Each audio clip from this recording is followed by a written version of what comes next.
Welcome to episode 34 of the FastingWell Podcast. My guest today is Karen Finn.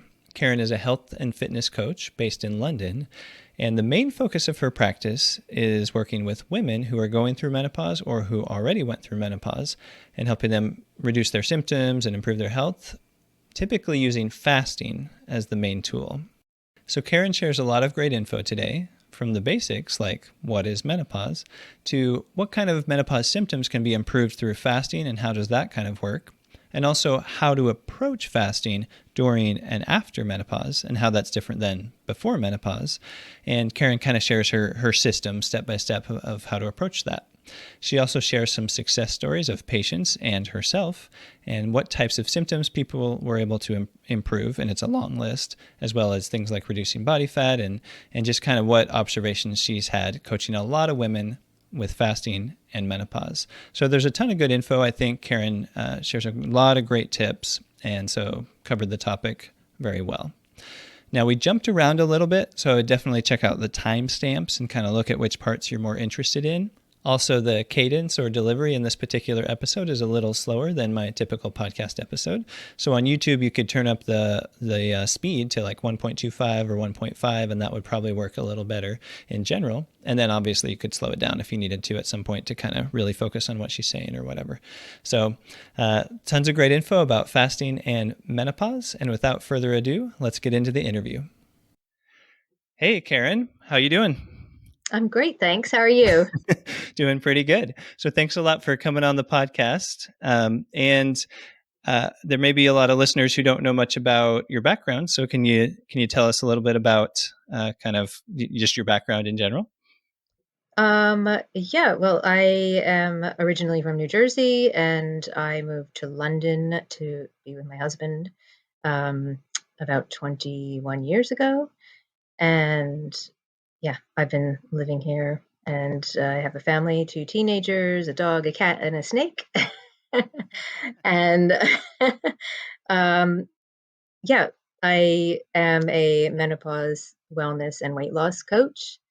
And also I do freelance writing, health writing as well. Okay. So as a wellness coach or a health coach, you focus mostly on people that have gone through menopause or are going through menopause? Yes, yes. I had a long menopausal journey. I don't know if you want the whole story, but Yeah, sure. Go ahead and tell us, maybe an abbreviated version if it's super yeah. long, but yeah, just kind of. Well, I had an early menopause, so I started having symptoms around age 39, and I had my daughter when I was 38. So I didn't link the two because um, Mhm. usually what you think you're going to be a little bit older when you start having menopausal symptoms. Um, and so I started having lots of symptoms, and I tried lots of different things and to feel better. And one of the symptoms was weight gain. And so I tried lots of different things, nothing helped. And then I came across intermittent fasting when I was about 50, which was about 4.5 years ago. And that's the rest is history, really. I found my thing that worked finally, and not just for the weight loss, for lots of health benefits related to menopause. Okay. So that was I guess over 10 years later from what you're saying from the Yeah. time that you kind of started having symptoms related to that early Hmm. menopause until you kind of discovered, so to speak, intermittent fasting. And so Yes. have you found that fasting helps with specifically with symptoms related to menopause, like the most famous of which I guess is hot flashes, but there's other ones as well? Yeah, definitely. I mean, it depends on the person, and it's it can definitely help a lot, but I don't think it's a magic bullet. I think you have to look at other things as well, other healthy lifestyle um, choices, changes. But yeah, I mean, it can help. Some of the things that a lot of my clients um, comment on that they notice first is that the hot flashes start and the night sweats start to go away. Their aches and pains start to diminish because as the inflammation goes down, and they get their mental clarity improves, so that brain fog and memory um, problems start to improve. Gotcha. So it So, but sounds there's like it. lots of, and Oh, go sleep, ahead. Sorry to cut you sleep. off. Oh, sorry. And No, also it's fine. sleep. A lot of people um, notice sleep is a big issue with menopause for a lot of people in menopause, and a lot of people report that they sleep better, and that was the case with me too. Okay, great. It sounds like then that fasting can help with at least reduce some of the symptoms for some people. And when we say Absolutely.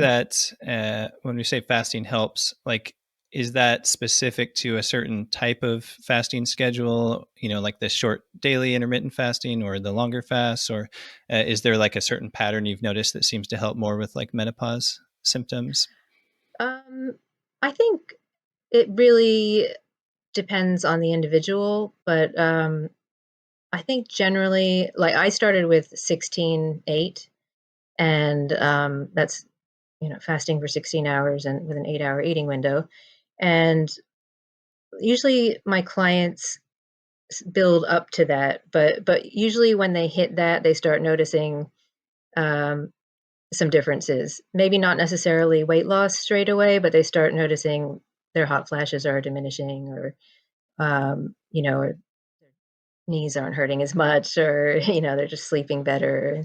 They feel less bloated, things like that. The skin, their skin is better, and so yeah. I mean, but I think it definitely depends on the person. It depends on what your goals are, what symptoms you're having. I mean, if the main one is weight loss, which is um, most people tend to come to me for weight issues first. Um, you might have to go up to at least 18 hours, but I think it very much depends on the person and what else is going on inside their body. Yeah. Okay, that makes a lot of sense. So so just to partially recap and see if I have it right. So a lot of these people are Mhm. starting out slowly, and like building up gradually in terms of the amount of, I guess, time restricted eating that they're doing, Mm. like how short of an eating window, sort of. Mhm. And then somewhere along the way, as they're kind of working their way up to 16/8 or potentially beyond that in some cases, then somewhere along the way, they often notice some improvement in some of the symptoms. Would that be accurate? Yes, yes. I think, Okay. yeah. Okay. Um, so why don't we jump back for just a second to you were telling us a little bit about your personal journey and everything like Mhm. that. How did you kind of stumble into intermittent fasting? So as I was saying, I was trying lots of different things, and I guess I didn't at that time really realize how important it was for lifestyle changes to impact your symptoms.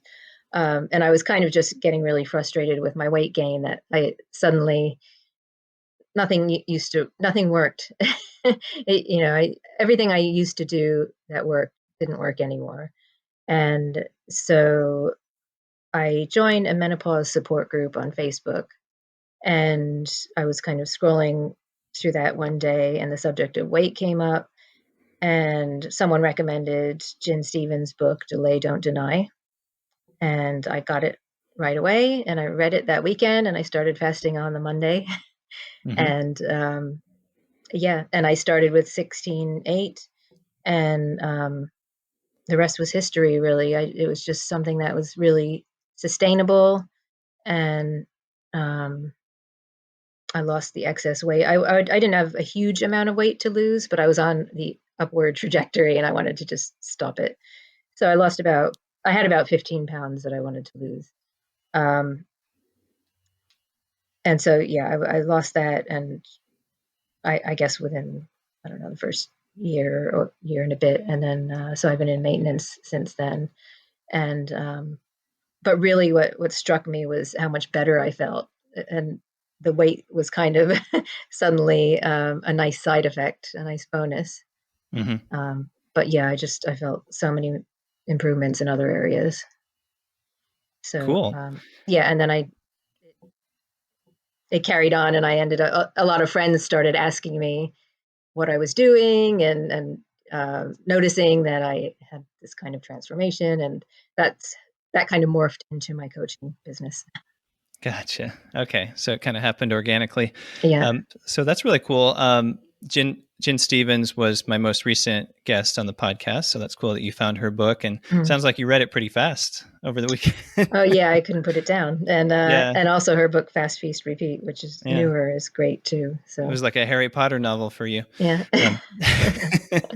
Um, and then, so you've mentioned about how you felt a lot better, and you may have even alluded to some specific symptoms earlier. But just in case, can you kind of specify a little bit, like how your symptoms improved? I guess the symptoms related to menopause and maybe others too, when you started fasting. Yeah, I would say besides the hot flashes and night sweats, um, just there's a lot of emotional and mental health benefits that come with fasting, and I think sometimes people forget about that. Like, I just felt calmer and kind of like I always felt kind of a strong sense of overwhelm all the time, and um, kind of getting stressed really easily about everything, and that kind of calmed down. And then there was brain fog and memory loss, which improved. Um, I can't say it's perfect, but it's improved. And sleep issues really improved a lot. And aches and pains. I had also some vertigo, which was very annoying. That seemed to resolve itself, and but just general fatigue as well. So I have to say, as just to be completely transparent, I am on hormone replacement therapy as well. Hmm. So I I've been doing both together, and I think they work really well together. But I I credit intermittent fasting with a lot of my positive changes, health changes. Great. So at what point along the way, if you don't mind saying, at what point did you start the hormone replacement therapy? Was that very early on, even before you started fasting, or did that come later? It was I started the hormone replacement therapy a bit before fasting, actually. Gotcha. Yeah. Okay. Okay. Yeah. So there So could be some overlap, I guess, yeah, yeah, in terms of reducing symptoms of menopause and stuff like that. yeah. Um, eh, and then I think you wanted to mention this earlier, but I forgot to bring it up. Mhm, Um, why don't we, just in case anyone's not super familiar, just kind of mhm. define what is menopause and kind of how it works in general? Okay, so just to quickly explain, there's perimenopause, which is when you start having symptoms because your reproductive hormones are declining. And that's mainly estrogen and progesterone and testosterone. But estrogen is like the big one. And so when you're perimenopausal, you start having symptoms, um, but you're still having your periods, but they can become quite erratic and heavier and lighter and kind of all over the place. And so you're at this stage, your hormones are fluctuating kind of wildly, but they're on a downward trend. So your estrogen is declining overall. Um, and then there's menopause, which is actually just the day when you haven't had a period in 12 consecutive months. So it's really menopause is really just the one day where it's been a year since you've had a period. And then after that, you're postmenopausal, and you're um, I mean, I'm saying estrogen because that's the main one that affects causes a lot of the symptoms, but your estrogen, progesterone, and testosterone together, they stop fluctuating, and they just kind of go down on a downward trajectory and eventually kind of bottom out as you get older. So once you're postmenopausal, um, you're a bit more. Um, I don't. It's possible that some of your symptoms might calm down, like especially like mood, anxiety, depression, rage, things like that.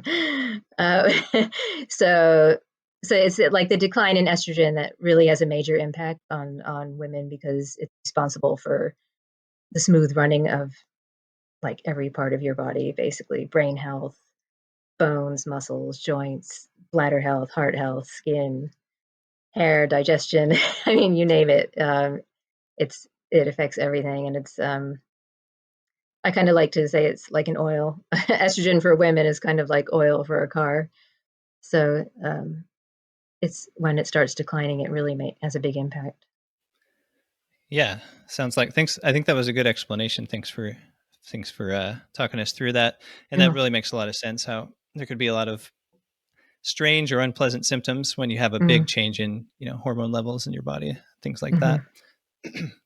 So, from what you've, I guess, both personally and with clients and just through your research or whatever, what have you noticed about like how does menopause affect things like physical fitness, body fat, exercise, things like that specifically when it comes to like getting in good shape or what have you? Um, I would say a lot of women I know, myself included, and my clients have found it, or they find it a lot harder to keep up with physical activity, um, especially because a lot of people aren't sleeping well, and they've started getting aches and pains, and fatigue is a big symptom of menopause, and so those things, and also there's a tendency, well, not a lot of people, but not everybody, but a lot of people seem to kind of lose their zest for life and their motivation, and so it's just sometimes you feel like you're dragging yourself, to get up and motivate to go exercise and even walk, go, for a walk.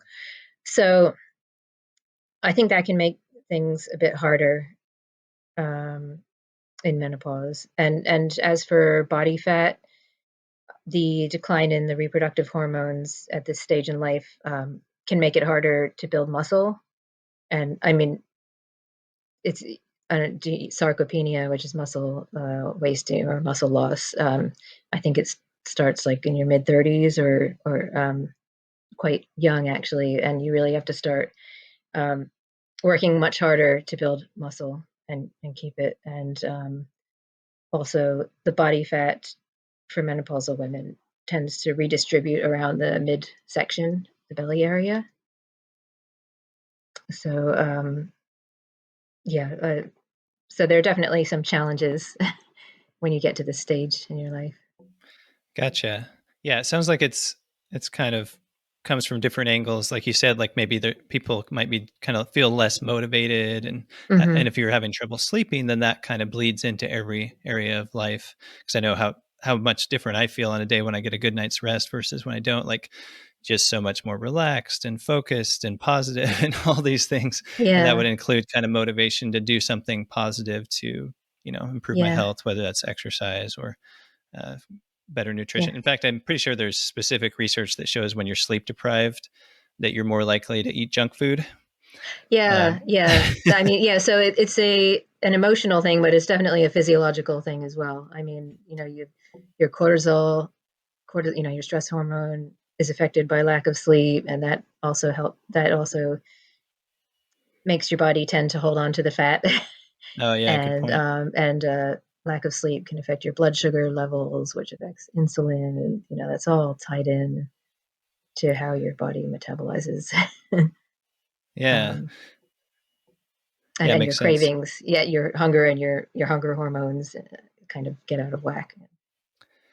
Yeah, it's kind of crazy how much hormones can affect so many different things, huh? Mhm. Which kind of gets into that. We won't get into it, but it's kind of related to uh, that whole sort of debate about what really affects like fat loss, weight loss the most in Mhm. terms of is it just how many calories you eat or is it other things? And it's once you stop and think about it, it's pretty obvious that hormones play a big role in that, and insulin Mhm. is one of those hormones, but also all the ones that you mentioned as well play Mhm. varying roles in things like fat distribution and stuff like that. So you mentioned earlier about how you started answering questions with some of your friends had questions, Mhm. and then that kind of turned into coaching at some point. So Yes. what was that transition like? How did you get into the coaching, and then what has it been like doing the wellness coaching or health coaching? So yeah, so it started pretty much like every conversation I was having with my friends was about menopause and intermittent fasting. um, and because I had been through menopause kind of almost 10 years before my friends, they kind of, and I kind of got through, got to a place. I don't like to say get through menopause, because menopause is you can get through symptoms and improve, but it's not, and once the estrogen is gone, it's not like it's going to come back unless you take HRT or something. But I got to a good place where I was feeling better, and I had lost the extra weight, and my friends were starting to feel the symptoms, and asking me what I did, and then the pandemic hit, and I thought it would be interesting to do a course on wellness coaching, health and wellness coaching. And so I got my qualification, my certification during the pandemic, and um, shifted over to wellness coaching for menopausal women, kind of gradually turned it into a career rather than, I mean, I still, for my friends, um, we still talk about it all the time, but it was nice to see that um, there's a real need. A lot of women are struggling, and it was nice, very rewarding to see that I could help, and based on my own experience, and then also the additional coaching that I learned. Um, yeah, it's just been really rewarding, and I think a lot of one of the most rewarding things is that people start to feel better. Like I said, they might come for the weight, but Hmm. when they start feeling better, they think, why would I ever stop doing this? I feel so great now. Um, and they kind of, I kind of work with them to lose the diet mentality, and change. It's like a whole mindset shift, and it's very empowering. And I think kind of sometimes when you're going through menopause and you don't know where to turn, you don't know, where to get accurate information, and you're kind of just listening to people telling you that you should do this, you should do that, don't do this, don't do that. It's I think people appreciate having someone who works with them and teaches them how to trust themselves, and doesn't, I don't tell people what to do. I teach women to learn, to pay attention to the signals that their body is sending them, and to tune into the cues, and then I think that's very empowering, and it builds confidence, which is something that is lacking sometimes in menopause. You kind of tend to lose your confidence, and you feel like you're at the mercy of everybody externally, the fitness gurus and the nutritionists and the medical profession. But um, it's nice to take back the power and to take responsibility for your own health, and to trust, your instincts, and to tune in and to know what's best for your body, because you know your body best. Yeah. So in that sense, it's been very rewarding.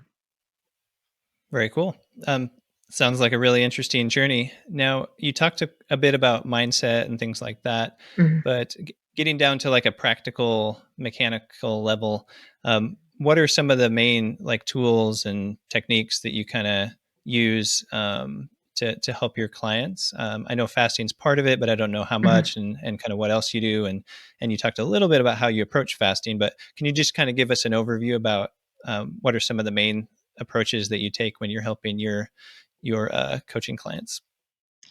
Um, but usually I start, most of the people are coming to me because they want to learn intermittent fasting, because they've Hmm. tried everything else and nothing else is working. Okay.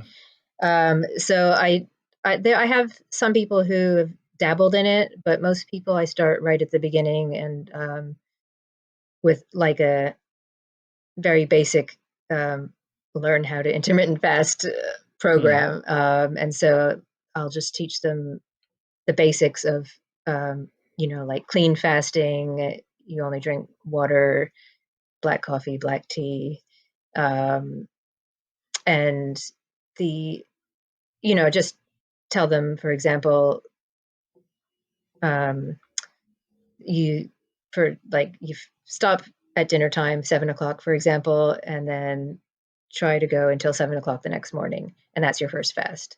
And Right. it's very simple and very basic. I like to keep it simple and easy, and I focus on just getting the fasting going, and then so we start usually with 12 hours, and then I suggest that they extend it for by 15 to 30 minutes every day, until they can get to about a 16-hour fast, and um, not even to pay attention to what they're eating or anything like that. Or a lot of people are concerned, that I'm not telling them what to eat, um, or and a lot of people are used to counting calories and things like that, and they ask about that. And I'd say the Hmm. first 4 to 6 weeks, it's best just to focus on learning how to fast, and learning how to trust yourself, and learning how to pay attention, to how you're feeling. So I also have a journal that I have them keep, where they can write down how they felt, during their fast, and how they felt after they opened their window, and what they opened their window with, um, and what they ate the night before, when they closed their window, when they started fasting. Um, so kind of looking at all these points in the cycle in the 24 hours, where you might, for example, when you open your window and you eat, and then suddenly you feel like you can't keep your eyes open. What do try to figure out what made that happen, why that might be happening. And um, so while I don't suggest foods, specific things to eat, I try to help people work it out for themselves, so they can see, oh, I had a bagel, and then I couldn't keep my eyes open. Maybe I should try something different. Maybe I should try scrambled eggs tomorrow, or um, so that kind of thing. Just really learning how to tune into what your body's telling you, and then we just usually it's like 4 weeks. We just focus on that, and then 4 or 5 weeks, and yeah, we just work on mindset, and troubleshoot every week, and look at how they were feeling based on how long they fasted, what they ate, and um, stuff like that. And also, there's also like little hacks that a lot of people don't know about, in terms of why they might have felt like they were white knuckling it to the end of their fast. Like maybe their electrolytes were not balanced or something like that. So a little salt under the tongue might solve that problem, or mineral water, or trace mineral drops, which don't break the fast. So I kind of try to teach them also how to recognize hunger signals, and how to know whether they can push through, or whether they should just eat, because it's not like it's definitely being kind to yourself. It's not about being militant and torturing yourself. So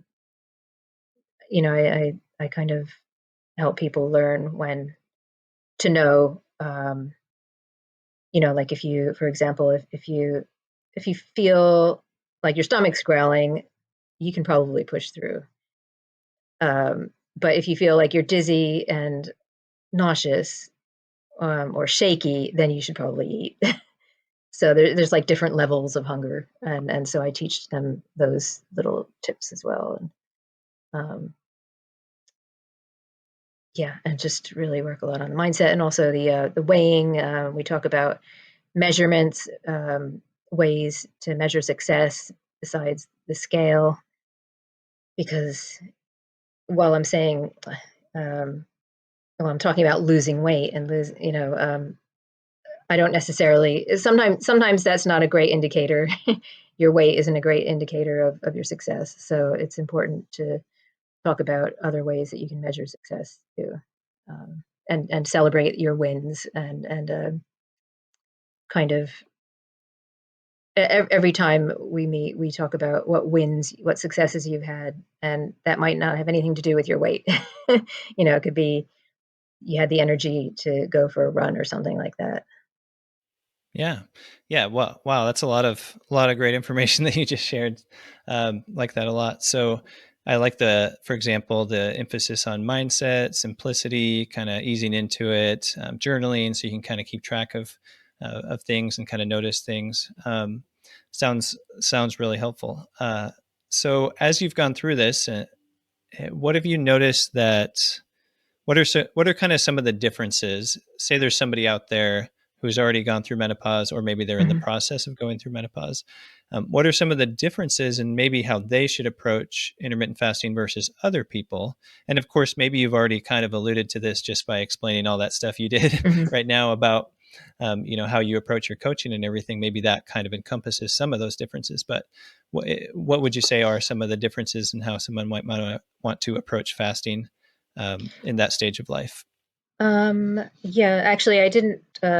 I talked about fasting in my program, but also just very quickly, the coaching. I also, after we get the fasting under our belt, we talk about it. It feeds into making sure you're getting good quality sleep and managing your stress levels, and then we talk about more about good gut health and nutrition and making sure you get physical activity, and that's the reason I'm mentioning that is because it is super important for menopausal women to address all of these. I call them the four pillars of menopausal health: the sleep, stress management, gut health, and physical activity. And the fasting kind of paves the way and makes it so much easier to address all of those other things. So, sorry to backtrack. No, that's okay. So, what I would say is the biggest difference is I think like when you're still perimenopausal and you're having your periods, um, you may need to tune in more with your cycle and fast accordingly. And I know you talked about this in one of your previous episodes as well. Um, so women might find it harder to do the more challenging fasts, like between the time that they ovulate and leading up to their period. And I think that, and Yeah. but then once you start your period and until your next ovulation, it's going to be maybe easier to do the longer fasts due to your hormone levels. And so I think you just, if you're perimenopausal, you still have to kind of pay attention to what's going on with your cycle. And one of the challenges can be that you don't know what's happening with your cycle because it's all over the place. Right. So you you just might have to pay closer attention to how you're feeling as opposed to what the calendar is saying. Um, but then once you're postmenopausal and you're not having the cycles anymore, um, you have a bit more freedom to do the more challenging fasts when you feel up to it, anytime you feel up to it. And I think that's the main difference between postmenopause and perimenopause and how you should fast or how you need approach fasting. Just that the cycling, when you're postmenopausal, I guess you're more, um, I don't want to say like men in the sense that I don't know. As far as I know, you can just fast um, the same based on how you're feeling, and obviously it's based on your physical activity and lots of other things. But my main advice is usually just pay attention to how you're feeling and let your body guide you. And aside from that, I would just say I think it's important to ease into fasting maybe a bit more gradually when you're menopausal, um, because a lot of people are more sensitive to um, lots of things, like digestive issues might crop up more easily, or some people, if they if they jump in too, if they do too much too soon, it might affect their anxiety levels or stress levels, and then they might want to quit. um, or it might affect their ability to deal with stress if they jump in, at the deep end. So I think I would just say it's better to take it really easy at first, and just really, really pay attention to how you're feeling, and take the cues from your body. And I don't know. I think in the beginning, especially, journaling is a really good way to do that. Um, as much as I'd like to keep it simple, and once you get the hang of it, I don't think journaling is necessary. Some people enjoy it and they like to do it, continue doing it. But once you just start to find patterns and see how certain things are affecting you, um, it just becomes second sense. I think second sense, sixth sense, second second nature. Second nature or sixth sense. Yeah, I Sorry, guess. I've never been good at idioms. Okay. So yeah. Yeah, that makes a lot of sense. What you were saying there, and it's a little bit funny in a way to think that I'm sure this isn't totally a true statement, but it starts to sound almost like in some ways fasting after menopause is easier than fasting before menopause, just because you Mm, don't have to worry as much about the time of the month or whatever. But there are also yeah. some additional challenges, as you've Hmm. explained. So maybe that kind of balances out to an extent. But yeah, so like the schedule is a little bit different than for someone Mm, who's already gone through menopause, basically. Um, so so uh, so with the clients that you've worked with, you've told us a little bit about your own experiences and things, hmm. but can you think of any either kind of broad observations or specific stories of clients that you've worked with that have been kind of cool or kind of interesting, some kind of success story, or a specific challenge that they had that you figured out a way to help them through, or anything like that? I know I'm putting you on the spot, but just any observations you want to give about people you've worked with, what they've accomplished, and that sort of thing. um, I have one woman who had she's menopausal. She had a history of eating disorders, and usually you don't recommend people to fast if they have an eating disorder currently.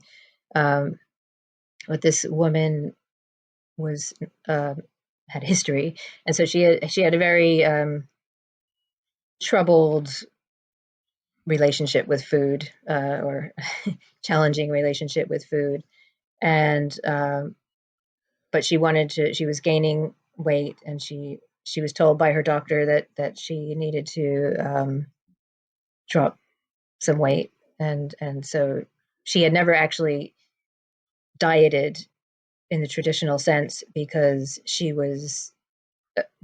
had disordered eating in the past. She was afraid to kind of to do any kind of a diet as an adult. So, but she found that intermittent fasting was liberating because nobody it wasn't prescriptive in terms of in terms of nobody was telling her what to eat, or not to eat something, don't eat that piece of cake, or um, you're eating something that's fattening, or it was all just it just stripped away all of the mental chatter about food for her. And for her, it was very much emotional, like an emotional breakthrough. And it helped with her. She was having brain fog and anxiety, and something about the change. I don't know if it was a combination of the mental and the physiological changes that intermittent fasting um, was responsible for, but she kind of transformed. She was able to lose weight and start loving herself, which I think is really important. And not being kind of afraid of food. And I know this is not totally menopause related, but um, Mhm. the knock on effect was that it helped her menopausal symptoms, like anxiety, and a lot of the emotional symptoms like anxiety and depression and mood swings and things like that. But it also helped her lose weight and reduced her hot flashes, and she became more active, and she became a yoga instructor, actually. um, so yeah, it really opened up her world. It changed her whole world. That's um, one kind of real success story. Um, and then yeah, just other people, people who have had insomnia. I've had a couple of people who have had chronic insomnia and nothing worked, and they tried everything, and then they started intermittent fasting, and suddenly they had their best night's sleep, in Mm. years when they started. So I've had a couple of people who've had major sleep changes, really um, incredible transformations with their sleep. Lots of people have had digestive changes. A lot of bloating issues in menopause and digestion problems can be a real one of the major symptoms. And yeah, like people with IBS and irritable bowel syndrome, and um, and just feeling like every time they ate, felt bloated afterwards, and then after they started fasting, it just kind of resolved. So yeah, I yeah, and then some of my own personal Right, right. successes too, which I already talked about. So Very cool. Yeah, those are some pretty cool, yeah. specific stories and then kind of general observations as well. Hmm. Interesting how the timing of food in the day can impact a lot of different things. um, Yeah. yeah, Yeah. like something like hot flashes or being able to sleep at night after menopause, and and Hmm. and and a lot of the other things that you mentioned, the bloating, this and that and the other. So Hmm. it's kind of a long list of different things. It sounds like Yeah. It's very yeah. cool. It's usually it's not just one thing, but people sometimes don't realize it until afterwards that it was more than one thing that was bothering them. Um, like achy joints, they didn't associate that with menopause Right. until You could think of it and just as getting older or something like that. yeah, and then you know the fasting helps with inflammation, and then so suddenly you know joints aren't aching anymore. Hmm. Yeah. Wow. Very cool. Yeah, that was interesting how you brought up the eating disorders. Mm, I think, and this isn't like medical advice or anything official, but just from my general kind of observations, like obviously, if you have anorexia, no one should be encouraging you to fast right. because then you're underweight and all that. And then bulimia would be a little risky, obviously, because it's like the binge and restrict, binge and purge Hmm. kind of mindset. Which Yeah, just like sure. they can use exercise to excess, they could use fasting to excess, and so Hmm. forth, or vomiting or laxatives or whatever. But specifically binge eating disorder, which I believe is the most common of all eating disorders, which is just kind of getting out of control with like overeating, especially junk food and stuff sometimes. Hmm. I've found both in my personal experience and some other people that I've talked to that fasting kind of helps people feel more in control with that. Yeah. So that is an example of where it's not necessarily an across the board statement that if you have a quote eating disorder that you can't do fasting. It just depends on the exact type of problem and how Hmm. you're approaching it, and the mindset, of course, because you talked a lot about helping your clients with mindset around fasting and things like that. Um, and then I like how earlier you said that there's all these like health improvements or symptom improvements, and then that sometimes weight loss or reducing body fat can be like a pleasant side effect or kind of a secondary thing almost. That's what people are interested in many times, but then they realize that it's not the most important thing sometimes after they Hmm. kind of go through that. But have you found that a lot of your clients do get thinner or reduce their body fat or whatever as they're going through that? Yeah, definitely. I would say. I mean, it depends on the person, how long it takes, and it definitely, it takes consistency and patience. Um, but yeah, I would say I don't really know anybody who hasn't lost any weight doing intermittent fasting. It's just you got to stay in the game, you know. and realize it's a lifestyle change, and it's not a quick fix diet. It's a healing, it's a health plan, and it heals you from the inside. Yeah. Yeah. Stay in the game and realize there are going to be some ups and downs, and Hmm. then also experiment, change things Hmm. up, try different approaches sometimes if needed. So are there any other, like in terms of someone who's, either perimenopause or postmenopause, are there any other tips or suggestions that you shared several already, but any other tips that you wanted to talk about for like how to approach fasting when people are going through that? Um, I would say the number one tip would be to ignore people who tell you that menopausal women shouldn't fast. Okay. um, because I think there's a lot of mixed messages people are sending, and sometimes people, I don't know, it seems like people in the fitness industry, just for some, that's where I see it the most, where they say it screws up your hormones basically, Mm, and stay away from it. And and then it's just such a shame because I've seen like such amazing transformations. Um, and if people have doubts, there are plenty of women who not only feel better, but they have the blood work to back it up too. So if you have somebody who's doubting, whether it works or whether it's good for you, for example, my blood work improved cholesterol, C-reactive protein, which is inflammation, and my diabetes risk all went down. So so you can look at the numbers too, for those people who need hard evidence.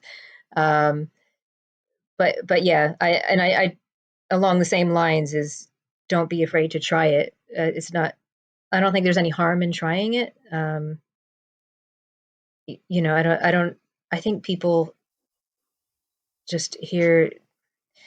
Um, I don't know, the naysayers kind of scare the crap out of people, and that mhm. they don't even want to try it for a month or 6 weeks. And I really don't think in that period of time you can, you know, nothing horrible is going to happen. I think, I don't know. I just, I think it's worth trying it and being pleasantly surprised. And if you don't like it, you can just stop. If you really feel like it's not for you, then just stop. Um, and and then I guess just another thing, like I said before, build up gradually. And um, I would say another thing is to make sure you eat enough and don't get caught up in the calorie counting, because that can be counterproductive. So yeah, I don't really think it's necessary to count your calories. It's more about eating good quality food, and Mm. eating the food that makes you feel great, and your body kind of starts to intuitively knowing what foods those are.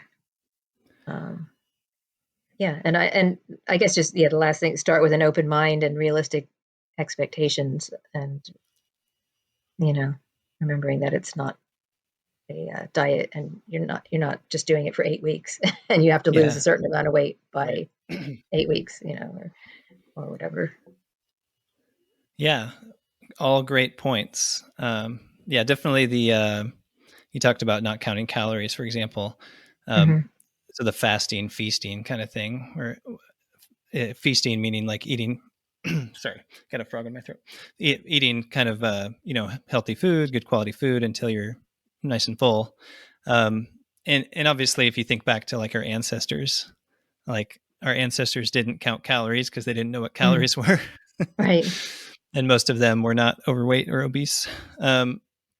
And then it's kind of funny, like the thing about it's going to quote mess up your hormones. Mm. Fasting will mess up your hormones. It's a little funny to hear that in the context of menopause because it's like, wait a minute, isn't that Yeah. the kind of the problem Yeah, already? exactly. Exactly. It's kind But of, I know that the is opposite. said about both. the older women and the younger women, that Mm-hmm. it'll quote mess up your hormones. But I think in most cases, if you're approaching it wisely and kind of easing into it, and you're someone who does have some extra body fat, then that's typically not something that you really need to be worried about. Mm. I think you shared a ton of really valuable, useful information with us, Karen. So I appreciate that. I'm sure anyone who listens all the way through, who's still with us now, has learned a lot. Sorry, I was And gabbing a bit. oh, no. I'm just thinking in general how people have short attention spans these days. And so to get through almost an hour is a lot to ask for some people. No offense, Yeah. any listeners out there. But if people want to learn more from you, where can they go and what kind of resources can they find? My website is karenfin.net. And I also have a Facebook support group called Fasting for Menopause. And it's fasting, the number 4 menopause, Mm, which is basically what it says on the label. Yeah, it's right. basically supports women who are interested in menopausal women who are interested in fasting and learning how to fast, and the related. Can anyone join that group, or is it like special Uh, criteria? yeah, there are some joining questions that have to be Hmm. answered just to screen, to make sure it's actually a woman, and Okay, um, sure. uh, just because sometimes there are sensitive topics that get Yeah. discussed, and people Hmm. don't want to open up sometimes if they um, feel like other people I don't know, are looking in. Um, yes, so that's I have an Instagram handle which is at Karen Finn Health, Yeah, and Finn with and 2 N's. I'll link to some yeah, of this stuff yeah, anyway Karen in like the Finn. show notes. But Karen, usual spelling, Karen, and Finn with 2 N's, Finn. Mm-hmm. Okay, Yeah, because that's the website, karenfinn.net, and then that was also your Instagram handle, Karen or Finn what was Health. your Karen Finn Health? Okay, Yeah, yeah, and then my Facebook group, which is a awesome. nice group of people. Cool. Well, that sounds like could be some really useful resources for some people, some listeners. Thank So you. thanks again for coming on and sharing all your wisdom. I think it was Mm. super helpful. Lots of good info for people to learn about. Thank you for inviting me. Oh yeah, my pleasure.